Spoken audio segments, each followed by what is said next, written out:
നമസ്കാരം, കൊട്ടാരക്കര മീഡിയയിലേക്ക് സ്വാഗതം. ചെങ്ങന്നൂർ ഇറപ്പുഴ ചതയം ജലോത്സവത്തിനിടെ പള്ളിയോടങ്ങൾ കൂട്ടിയിടിച്ചുണ്ടായ അപകടത്തിൽ മുണ്ടൻകാവ് നടുവിലേത്ത് വിഷ്ണു മരിച്ചു.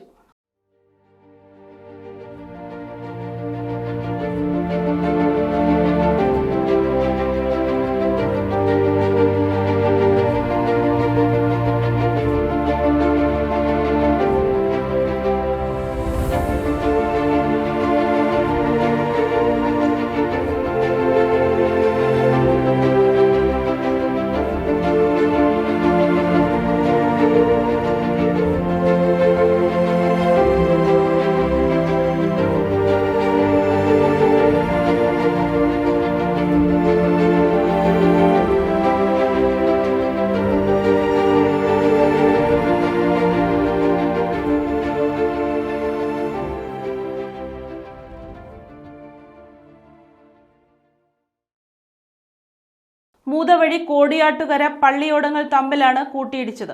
വിഷ്ണുദാസ് എന്ന അപ്പുവിനെ ഫയർഫോഴ്സ് കണ്ടെത്തി ആശുപത്രിയിൽ എത്തിച്ചെങ്കിലും ജീവൻ രക്ഷിക്കാനായില്ല. അപകടത്തെ തുടർന്ന് സ്ഥലത്ത് സംഘർഷമുണ്ടായി.